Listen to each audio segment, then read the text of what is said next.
This is my daily sports show. It's I call it the Daily Dollar because for a $1, a single dollar, I will give you one of my favorite picks of the day. My first one was yesterday, and Duke let me down. Let me down.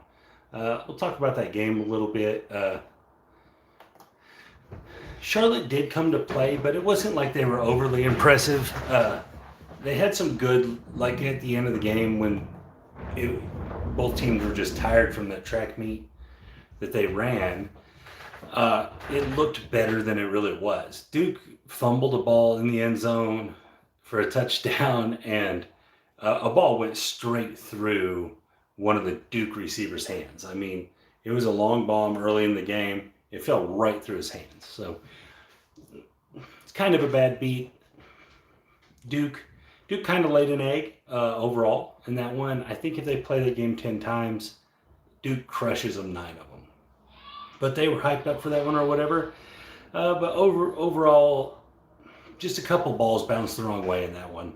I don't see. Sometimes when I make picks, I think I was wrong at the end of the game when they go very different than the way I thought. That one I don't think went very different than the way I thought. Like I said, there was 2 touchdowns taken basically off the board by mistakes. Guy in the either first or the second quarter, this ball, he's way behind the defense. Ball falls right through his arms, right? The ball's dead on target, right through his arms. He's a walk-in touchdown. And then in the third quarter, the quarterback fumbles the ball on like the 2-yard line into the end zone for a touchback. I mean, the points were definitely there for the cover.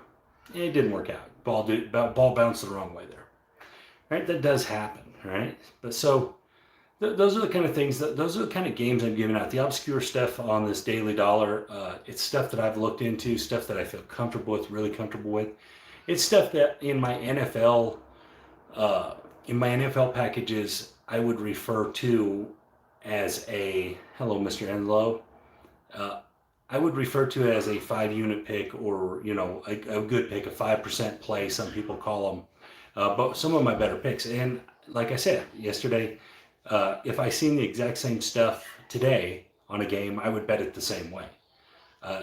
Again, guys, this is a percentage-based winning overall. It's an overall. So if you buy one day, you could get a loser. Appreciate you, Mr. Henslow. You obviously could get a loser if you buy one day. If you buy 30 days in a row, you're going to have 20 winners and 10 losers. So that's the way this is going to work. So if you kind of understand the way sports betting works, it works off percentage-based wins, right? So you're going to win a certain percentage, and as long as you bet, if you bet a handicapper and his percentage is 57%, you have to bet all of his bets to get 57%. You can't pick and choose. So what I'm trying to do is I'm trying to make that easier for the casual bettor by giving out a dollar pick every day that, in my opinion, is a 5% play or a 5-unit play. Sometimes you don't have a 5-unit play or a 5% play on a board, so it'll be a 4-unit play or 4%. It'll be a little bit weaker than what people would refer to as lock. I don't hardly ever say the word lock because locks get broken a lot in sports betting. So I don't usually say that word. I think it's a silly word.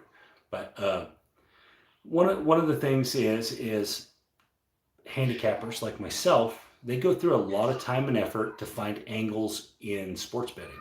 And it could be an angle in that this guy doesn't run good on turf, and so you bet his under on his total, on his yardage total. I mean, there's all kinds of little angles, but so guys like me pore over these things, pore over these spreads. They look for weaknesses in the book. And when the book is making bad spreads on something, so it's happened before. So I'm going to give you a specific example, okay? A couple years ago when Jameis Winston threw 30 touchdowns in a season, right? The book didn't catch up to him throwing a touchdown interception every game until like the 5th game, right? So for the first 4 games that he did it, see, I caught on after the second game.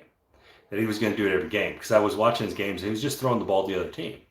So they were still putting the interception total at over 0.5 interceptions for minus 110. All right. And so I caught the first three of them that I was betting at minus 110. And then they started changing it. Either they made the line, more expensive to bet it, or they bumped it up to one time.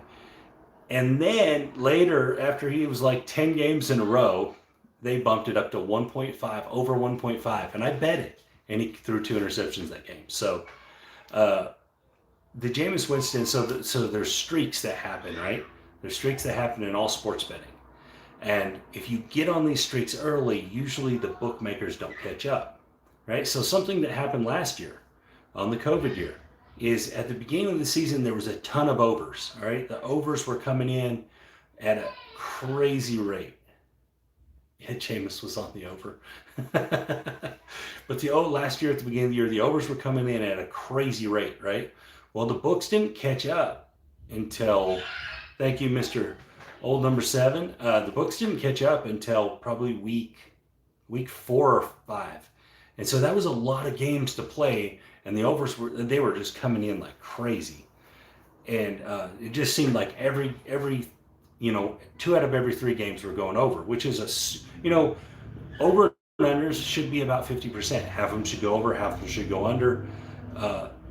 The bookmakers are usually that good. They're usually that good that they're right around 50%. There'll be a little slight edge one way or the other every year. But last year, at the beginning of the year, it was not that way, right? They were just over. Now, some of the games you would have thought would have went over, went under, right? So like San Diego Chargers went under, but that was Herbert's first game, but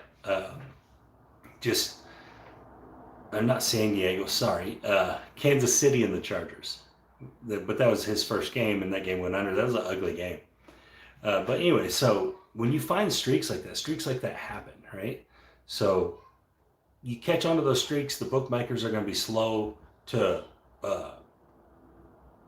correcting the market on it. So like the over and unders got corrected, and as you saw the year go on, they all got into the 50s, right? It was, instead of being 45, 46, 47, it was 48, 49, 50, 51 every game.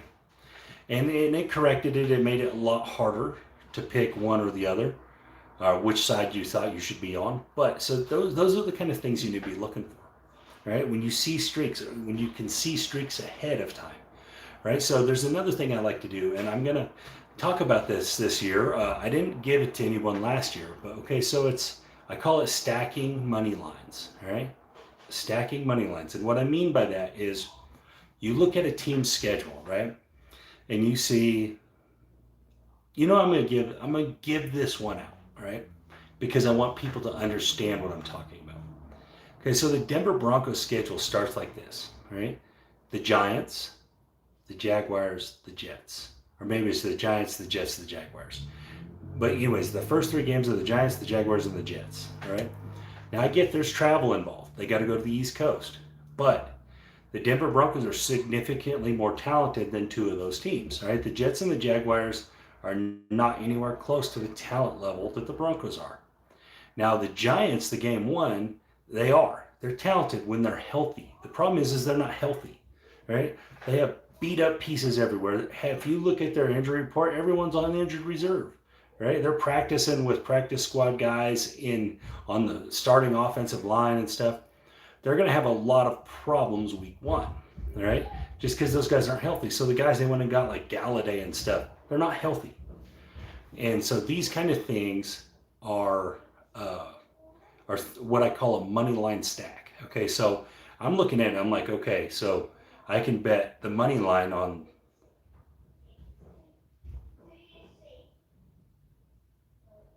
Okay, I'll get to that in just one second, Inslow. So on the money line part of it, I bet the money line the Giants. Whatever I win on that, the next week I put it on the money line again against, I bet the money line on the Broncos.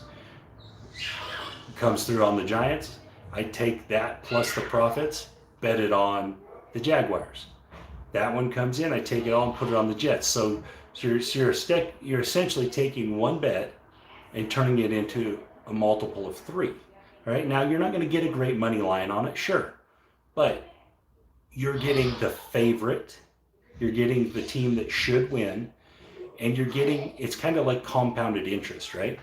So you're getting a bonus just for being ahead of the curve on it and saying, okay, they're going to win these first 3 games. They're going to win this run of 3 games. They're going to win this run of 5 games. I mean, I've seen it all the way up to 7 games before where I thought Alabama was going to be able to do it for 7 games, and they did.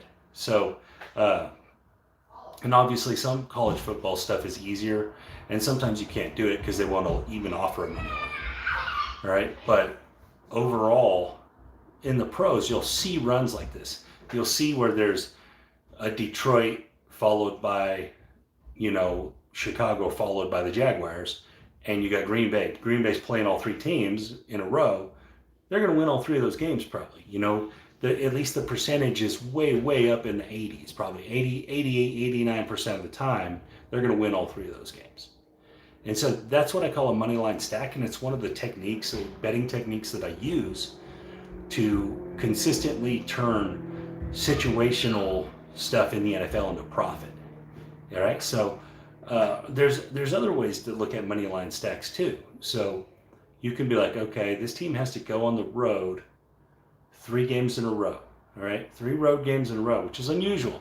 All right, so what you do is you bet the money line on all the teams they're playing, and you just have to be willing to progress it if you do lose.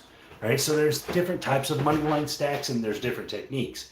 But my favorite is finding those spots in schedules that a solid team plays a group of weak teams in a row. And man, I'd have to look back in my logs to see how many times this has come through, but it's a lot. It's really high. It's some of the most profitable things I do. So anyways, I'll get to Mr. Angelo's question here. Thoughts on using multiple online sports books?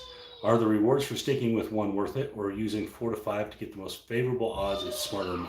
Okay, so I'll be honest. As far as online sports books go, I used one when I was in Arkansas because they didn't allow. It's a very, very popular one. I'm just going to say it's an acronym because I don't really want to promote them on my channel. BOL, but I didn't like them. I ran my money up, and then they held it hostage on me, and I couldn't get it out. They were trying to make me show like 20 dies, 20 different types of ID, and it just was craziness. And I was just like, I don't even have the credit card no more because, so one of the credit cards I originally used on that site got changed into like an upgraded card of that same kind. But when they did that, they changed the number and stuff. I didn't have that same card. They wanted me to show a picture of it and different things. And I was like, I don't have it, and so basically like I'd run it up into the 3,000s and I couldn't get my money out. And so I really got a really negative outlook on that company. But I've heard since then, that was a while ago, it was a couple of years ago, I've heard that they've got a lot better and that they're really involved in dealing with Bitcoin. And guys, if you're online gambling, Bitcoin is actually very reasonable to use as your currency because almost all the places take it, and it's a lot easier for them to give you your money back out of it. All right. So if you are online gambling, don't be afraid of the Bitcoin. All right. It's actually kind of the best way to online gamble. Now, as far as the site I use here, I use DraftKings. I actually am hoping to be a part of DraftKings community. So I would like to be promoting them. Why I like DraftKings, guys, compared to other sites, is because DraftKings is very interactive with the live betting, as well as they give you a lot of cash out options. They give you a lot of in-game cash out options. So like if you think a game is turning the other way, they might throw you a cash out there. Boom, you can hit your cash out. The game goes the way you thought you would have lost. Now you didn't lose, right? At least you didn't lose at all. So there's a lot of things that they do that I like. And I think it's because just their experience with the American market is better overall. But believe it or not, guys, the online sports betting, in my opinion, is limited because you can't go up to the sports desk at the sports book and say, hey, can I pair Jared Goff throwing an interception with the Rams money line. Yeah, they did. With, DeChambeau winning the U.S. Open. You can't go up there to an online sportsbook and get that bet. At a desk, you probably can. They're probably going to book it. They're going to say, okay, these are the odds on all three. They're going to do their little math, and boom, they're going to give you a number, right? They're going to give you a plus number, obviously, on those kind of three bets like that. But so that's what I like. That's awesome, man. Yeah, DraftKings is what I use, and it's what I'm directly. Hello, Todd. What's up, my buddy? Todd, this is Todd Harrington, guys. He's been probably one of my biggest supporters forever.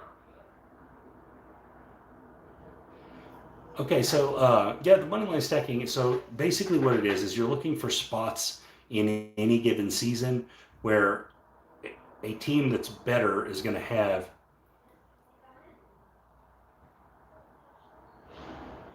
Yeah, DraftKings has the Okay, so we'll talk about that really quick before I get back to the money line stuff. The promos at DraftKings will give you free winners, all right, in their promos. So they're giving you it for free, all right. So I talked about one yesterday, all right. DraftKings is giving you the Patriots, not the Patriots, sorry, the Buccaneers plus 73 points against the Cowboys, right, at a 110, all right, at minus 110. So they're only going to let you bet $25 on it. So you're bringing back like 23 something or something like that, right? But it's free. The highest single score in a game ever was 72 points by one team. So they're giving you 73. Obviously, it's not going to be, the Cowboys are not going to beat the Buccaneers by 73 points, right? No one ever in their right mind would ever bet that, right? So they're giving you money, all right? They also do this thing where they call it pounding the over, all right? So it's on the Clemson and Georgia game. Enough bets got put on it that it took it all the way from 50 down to 0, all right? Or down to 1 point, right? So you got the over 1 point. Obviously, you're going to win. You can't lose that bet. There's no way the game can end where you didn't make more than 1 point. All right, so and again, it's just $25, but so what they do, they're giving you free money to get the season started. It's what they do. They're just a good company. Yeah, they're just a really solid company. That's awesome, Todd. Appreciate you again for all the stuff you always send us, man. That's awesome. Thank you. But so back to the money line stacks. Okay, so money line stacks, you're looking for spots in schedules. You're looking for things where the higher quality team, the better team, the more talented team is playing at. You can do two money line stacks a lot of times, but sometimes there's not a third game. But it works. You really make some money on the third game. So this is what happens a lot. Okay, so the money line. I'm going to look up the money line really quick on DraftKings. All right, here we go. Load up. All right. But so you bet the money line. Usually your first one is going to be your best one, right? All right, so your first one's usually going to be by far the best. Usually, not always. All right. Sometimes you'll get, All right, so the Broncos money line. And this is the stack I gave out. I gave this out for free on here, right? The Broncos are minus 160, all right? Not a terrible money line. Pretty good money line, actually, for a favorite, all right?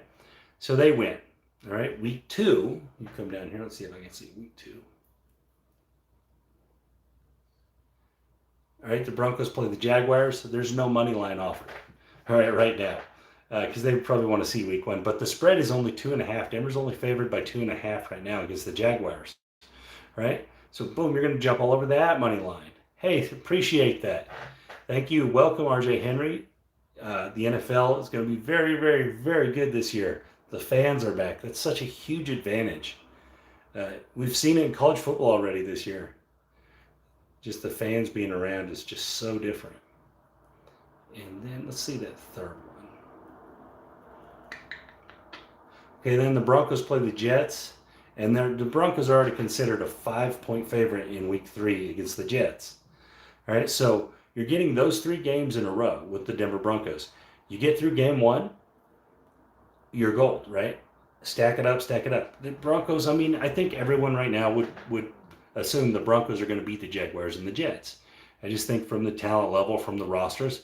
Now, the great thing about the Moneyline parlay, the Moneyline stack as opposed to a Moneyline parlay, is that it's not locked in. So let's say the Broncos get by the Jets, but they lose 2 quarterbacks.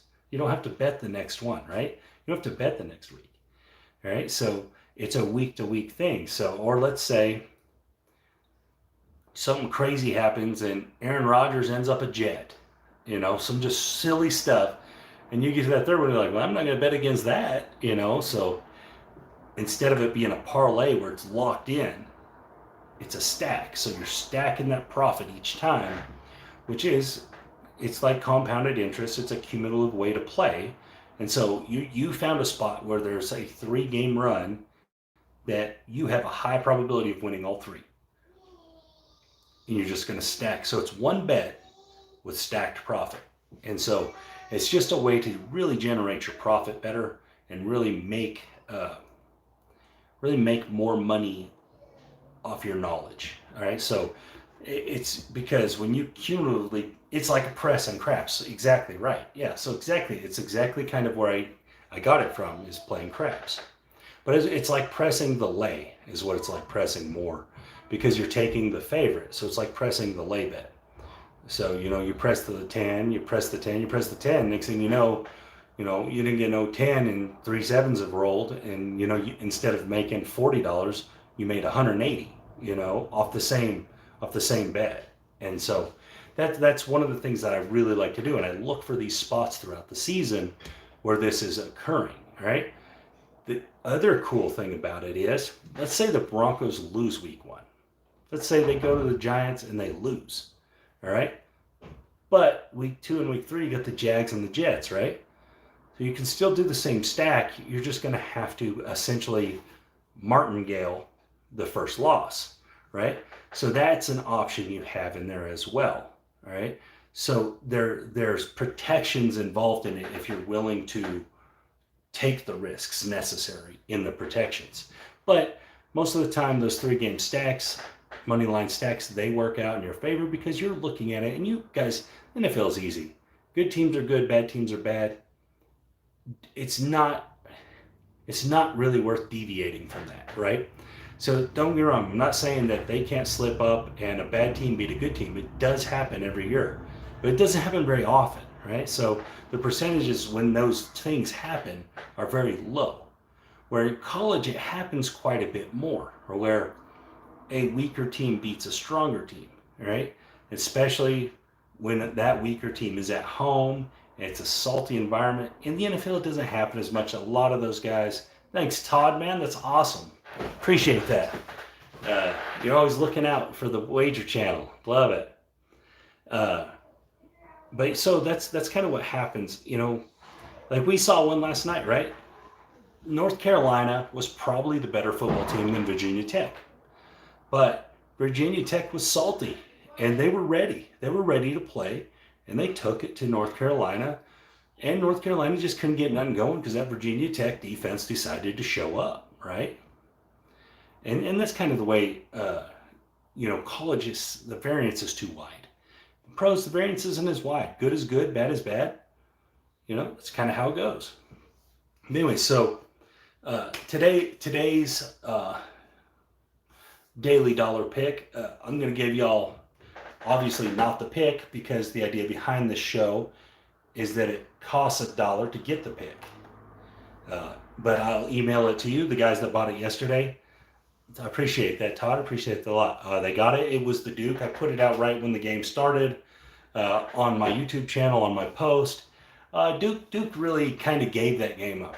If you rewatch the highlight video of Duke and Charlotte, there's a long bomb pass in the first half that goes right through the arms of the receiver. It's a walk-in touchdown. And then the quarterback fumbled it in the end zone. Oh, he shouldn't have had the ball. The running back had 250 yards rushing. What are you doing giving it to the quarterback? Cutcliffe didn't kick a field goal. He punted on a short punt. There's a few things that the ball bounced exactly the right way for Charlotte. And this is not an excuse, guys.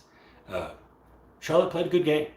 They played a really good game, and they hung around in there, and they went their way. I love it for them. But if I saw those exact factors again, the small spread, the history they have, the talent difference, I would always bet Duke there. -6.5. I'm going to bet it 100 times out of 100 that way.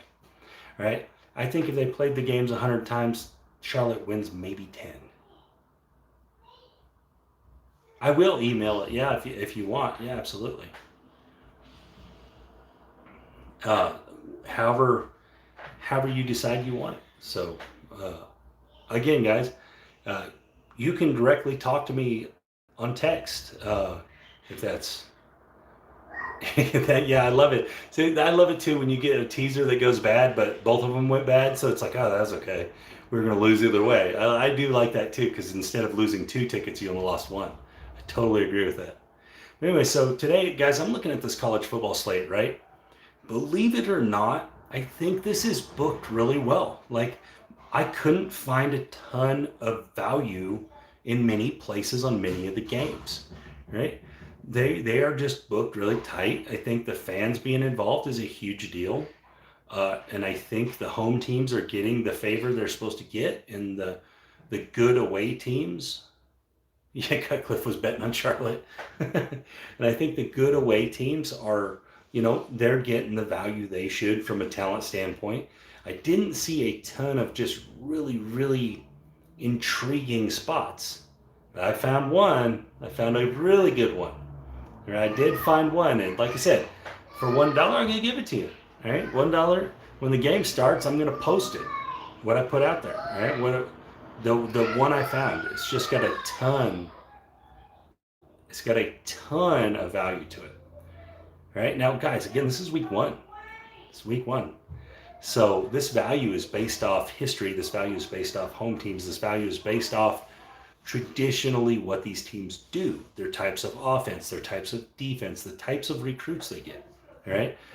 Now, the one thing about this pick is that it's going to be a very easy back, because of when you see the types of offenses, you're going to agree with me that this normally happens with these types of offenses. So if you know your college football, you may know who I'm talking about at this moment right now, and which game I'm talking about, and probably even the types of offenses I'm talking about. But with these types of offenses, you generally get a certain outcome. And they happen to pair up week 1, and that total is in the right type of range. And so I like it, and that's where my money's going today. And like I said, for $1, I'll give it to you. It's not a big deal. You throw $1 on here. Like I said yesterday, you can pay $1 to see if I'm an idiot. But it's just, guys, this is a good one, and I really like this one. I definitely, if this was an NFL play, it would definitely be a 5% play. It's just built for that. It's built for a big unit play. It's just what's supposed to happen. This is the kind of play that when these two type of teams get together is what's supposed to happen. But so, I mean, it's a good one. If you like it, it's a couple people already getting it. And like I said, I'm going to post it on YouTube just like I did yesterday once the game starts. And that way people, it'll be right in the beginning of the game. That way people can't, I didn't post it after the game or something. But one of the other things I wanted to talk about before I get off here is, I don't know if you guys ever play 3-pick teasers, 10-point teasers. Okay, so they call them the special or whatever, the special teaser, right? But I want to talk to you guys about this, right? So a lot of handicappers are going to be against this, right? A lot of professional sharps, as they call them, are going to be against this type of play. But when you play one of these special teasers, you get a 120, a minus 120, all right? So that's only 10 cents more than playing an ATS game, a single ATS game, right? So if you win single ATS games on average, let's say you're an okay sports bettor, you win them about 56% of the time. What's the difference? Okay, I'll get to that really quick. What's the difference between a teaser and a parlay? They are both parlays, okay? And parlay means that you pair two or more things together in one bet to get better odds, but you have to win every part of the bet you said to get the win. All right? A teaser is still a parlay. You still have to win every part of that bet.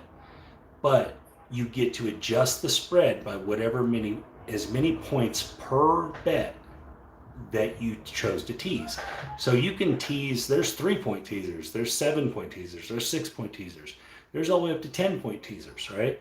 So for, let's say you put Alabama, Michigan, and Ohio State all on a teaser, right? You're going to get adjust all 3 games 6 points in the way you want to adjust it, right? Or 3 points, or however, whatever type of teaser you use. So if you're on the favorite, you're going to get to knock that favorite points down. Let's say it was 21, you're going to get to knock it down to 15. All right, so that's what it is. They're all parlays. Both of them are parlays. You have to win every leg of the bet, what they refer to as the leg of the bet. So if you have a 2-pick teaser, a 3-pick, 10-pick teaser, whatever it is teaser you have to win every single leg of it. But when you do, you get a bigger odds, or you get the teaser advantage, which is adjusting the point spread or adjusting the total. All right, so 10-pick teasers. 10-point teasers, sorry, not pick. 10-point teasers, 3-game teasers, they're referred to as the special or whatever. Guys, these are good bets. These are really good bets. You're going to win a super high percentage of this, okay? So if you'll go through, you just pick any team. Just pick any team you want. Doesn't matter which team you pick, all right? And you go look at their spreads for a year, and you add or take away 10 points and see how many of those games they won, all right? It's going to be a very, very big percentage. And the reason being is simple, right? Odds makers are good. They're good at what they do, all right? If they say Pittsburgh's going to beat Massachusetts by 38 points, it's probably going to be pretty close to that. So if you change it by 10 points either side, you're going to win a whole bunch of those times. And so that's kind of the way that those 10-point teasers work. And see, the beauty of it is that you're getting it at basically like an ATS play. ATS means against the spread. So you're getting it like a 1-game ATS play. So if you have a 10-point 3-game teaser and you take teams like this, you take Georgia today, right? Georgia's playing Clemson. You're going to bump them up to 13. They're getting 13 now, all right? And let's say you pair them with a team like Alabama. Alabama's a 19-point favorite against Miami, but you can knock them down to a 9-point favorite, right? And then let's say you also hook them up with LSU, right? So LSU's a 2-point favorite, and you could turn them into a 7.5-point underdog. So you'd be getting 7.5 with LSU. So you pair those 3 games together, and that's a lot better chance to win, right? And you're getting it at like a 1-to-1 bet. The trick with these teasers is you have to bet them. Like, don't get scared of them. When you're going to bet these 10-point teasers, put a significant dollar amount. You're getting a huge advantage by moving the spread 10 points, right? It's a very big advantage. What most people mess up on is they get afraid of putting a dollar amount on it, any kind of sizable bet. So don't go there and put a small bet. If you're going to do this, if you're going to do a small bet, you might as well bet 1 game, all right? Because then you only have to win 1 game, all right? And this one, you still have to win 3 legs of it. You got that huge advantage with the 10 points, but you still have to win all 3, all right? So put some money on it. If you're going to play these, put some money on it because you're gaining that advantage, right? And usually most games, it'll work either way. So if you just pick 3 games out, a good chance is it'll work any direction, right? So what I like to use the 10-point on is the overs and unders, right? Because if you look at it over time, Vegas is very good at picking over and unders. They get those scores really right, really close a lot of the time, right? So if you have a 10-point difference, right? So you go find a low one and you make it lower, all right? So there's a really good low one today, all right? And it is Iowa and Indiana. Let's see. Iowa and Indiana is 46, all right? You can knock it down to 30. I mean, you can knock it down to 36 or up to 56, okay? So you just take a tiny bit of knowledge, right? And you understand how Iowa and Indiana usually play football, right? They usually play 17, 14 games, right? Stuff like that. So you knock that thing up to 56 points, they're not going to get to 56 points. You know, that's the kind of stuff you can do with this 10-point teaser. You just find spots where, okay, you know, that team never does that, so let's make it even easier. And that's what you're doing, is you're making the game easier. You're making the betting easier when you play teasers. And guys, in my opinion, most of your money should fall in two categories. It should fall into betting single games, right? So 70% of your money should fall into betting single plays, single picks, whatever it is, right? Whether it's money lines, whether it's ATS, whether it's over and unders, whether it's prop bets, right? Where it only takes one outcome to win the bet. The other 20% of your money, another 20% should be teasers, right? And teasers should be that large of a percent because you're getting that huge advantage with the points change when you're being able to manipulate the spread in the direction you want. And then the last 10% should be your home runs, your Hail Marys, your crazy bets, right? Your okay, let's take this big underdog, you know, and put some money on it and hits 25-1 or something, you know, like that. That should be a very small percentage of your money. You shouldn't be gambling, essentially. You should be handicapping and betting based on handicapping. Now, I'm not saying never gamble, never take some risks, because sure. So like if every week you want to put in a $10 10 pick, you know, if you hit one in a year, it's going to be multiple $1,000s, right? So, I mean, sure, that makes sense, but don't invest a lot of your money into those type of things because they're going to fail. All right, they're going to fail 99% of the time, those home runs. All right, most of your money should be stuck in single plays.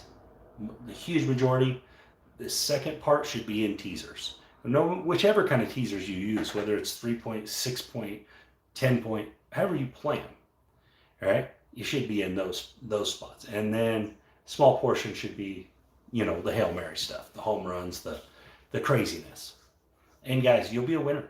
If you stick to percentages like that, and even if you can tighten them down tighter, like if you're got a lot of discipline and you're willing to go 85% on single game plays, and then 12% on teasers, and then a very small 3% on your home runs,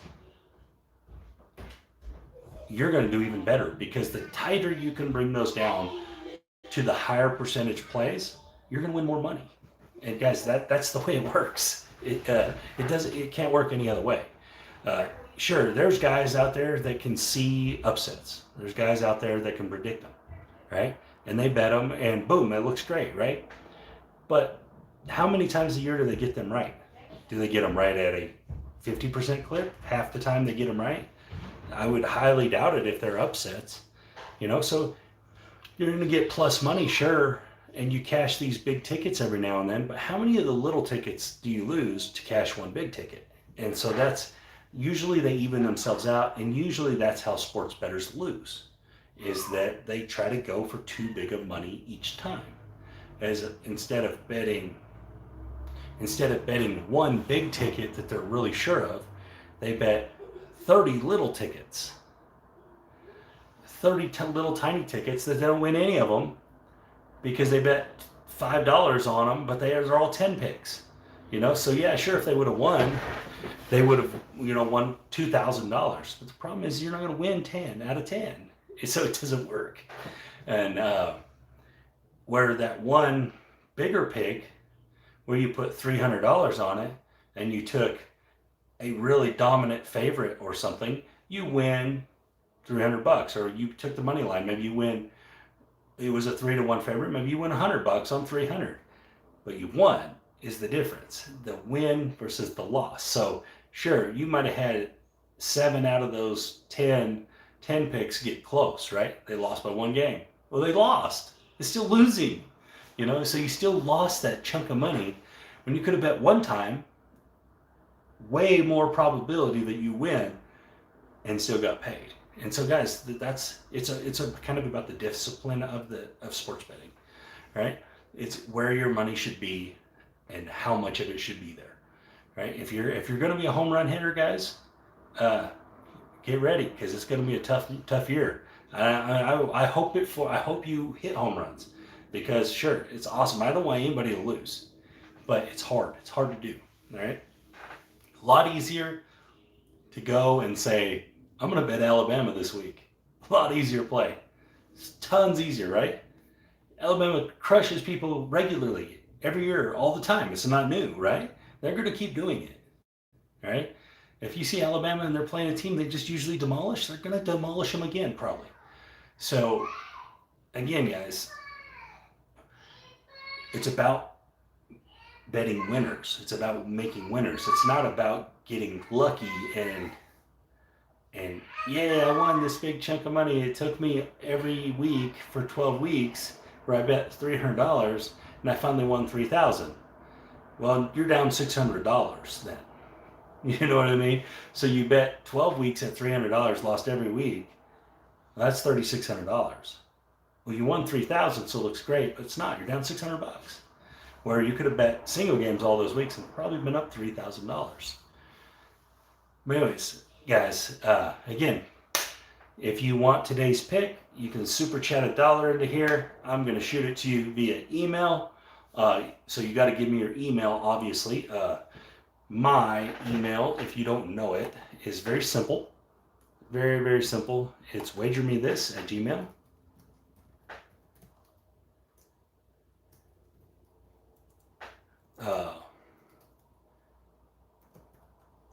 Or you can go to my website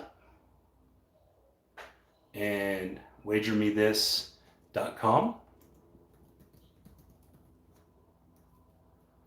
and scroll all the way to the bottom, and you can find other information about Jacob, which I'm Jacob if you don't know that, to give me your contact information. So there's ways to contact me through the website, and if you look at the bottom of the website, there's other ways to contact me. So I generally don't like to put it out on air. If you want to look, go look, find it.